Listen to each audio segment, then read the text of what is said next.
मेरा नाम है हरिया, मैं काम करता हूँ बहुत बढ़िया, खाता हूँ खाना और रोज गाता हूँ गाना। अरे यार, आज तो बहुत देर हो गई। इस खतरनाक जंगल को देखकर तो मेरे हाथ पैर ठंडे हो गए हैं। अगर मैं वक्त पर गांव नहीं पहुंचा तो मालिक बहुत नाराज हो जाएंगे। तभी हरिया को एक आवाज सुनाई देती है। सुनिए हरु जी। अरे, ये आवाज किसने दी? तभी हरिया को सामने कुछ दूर एक औरत खड़ी दिखाई देती है। अरे भाई, ये औरत अकेली इतनी रात को इस जंगल में क्या कर रही है? चलकर पूछना पड़ेगा। फिर हरिया अपनी बैलगाड़ी उस औरत के सामने लाकर रोक देता है और उससे पूछता है। अरे सुनिए, आप इतनी रात को इस खतरनाक जंगल में अकेली क्या कर रही हैं? तभी वो औरत मीठी आवाज में कहती है। अरे हरु जी, आप आ गए। मैं कब से आपका इंतजार कर रही थी। वैसे तो यहाँ से काफी लोग गुजर चुके हैं, लेकिन मैं खास आपका इंतजार कर रही थी। अच्छा, तुम सच कह रही हो? मुझे तो यकीन नहीं हो रहा है। वो क्या है ना, आज तक किसी ने मुझसे इतने प्यार से बात नहीं की। हाँ हाँ हरु जी, मैं सच कह रही हूँ। अब देर मत करिए और जल्दी से मुझे मेरे घर तक छोड़ दीजिए। हाँ हाँ, कौन सी बड़ी बात है, अभी छोड़ देता हूँ। आप मेरे पीछे बैलगाड़ी में बैठ जाइए और मुझे रास्ता बताते चलिए। फिर वो औरत हरिया की बैलगाड़ी में बैठ जाती है और हरिया बैलगाड़ी हाँकता हुआ आगे चल पड़ता है। फिर उस औरत के बताए हुए रास्ते पर चलते चलते हरिया बैलगाड़ी लेकर एक काली गुफा के आगे आकर रुक जाता है। हरिया उस औरत से पूछता है। हाँ देवी जी, आपका घर कहाँ है? यहाँ तो एक गुफा के अलावा और कुछ नहीं है। तभी अचानक वो औरत हवा में उड़ने लगती है। देखते ही देखते उसका सुंदर रूप एक डरावनी चुड़ैल में बदल जाता है और वो जोर जोर से हंसती है। अरे तू तो एक नंबर का बेवकूफ निकला। तू तो बड़ी आसानी से मेरी बातों में आ गया। अरे मर गया रे, ये तो एक चुड़ैल है। हे भगवान बचा ले, ये तो बड़ी डरावनी दिखाई दे रही है। और फिर अगले ही पल हरिया की बैलगाड़ी में रखा सारा सामान हवा में उड़ता हुआ उस काली गुफा के अंदर चला जाता है और वो चुड़ैल भी उस गुफा के अंदर जाकर कहीं गायब हो जाती है। हरिया ये नजारा देख बुरी तरह घबरा और परेशान हो जाता है। अरे, ये चुड़ैल तो मेरा सारा सामान लेकर गुफा में गायब हो गई। अब क्या होगा? अगर मैं गांव खाली हाथ गया तो मालिक मेरी अच्छी खबर लेंगे। मेरी इस बात का कोई यकीन भी नहीं करेगा। फिर आखिर वही हुआ। हरिया के मालिक चंपक सेठ को हरिया की किसी भी बात पर रत्ती भर भी यकीन नहीं हुआ। चंपक सेठ को लगा हरिया झूठ बोल रहा है और उसने ही लालच में आकर सारा सामान हड़प कर लिया है। फिर हरिया को बेईमान समझकर चंपक सेठ उसे काम से निकाल देता है।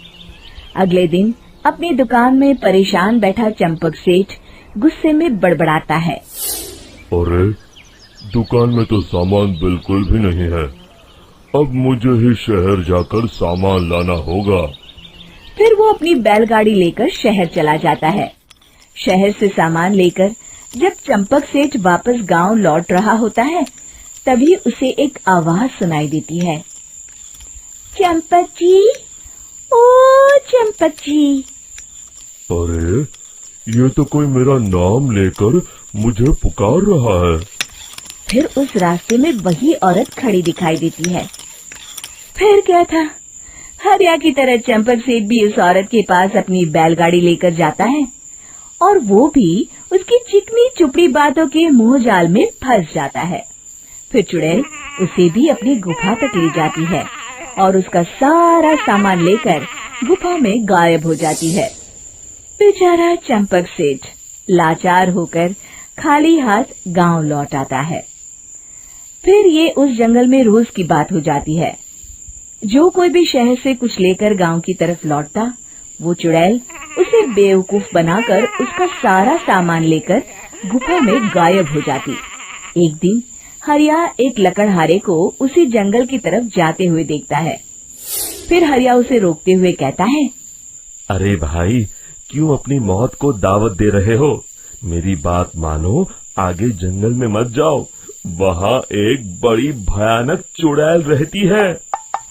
लकड़हारा हरिया की बातों को नजरअंदाज करते हुए कहता है, अरे भाई, मुझे पहले ही बहुत देर हो चुकी है, मुझे जाने दो भाई।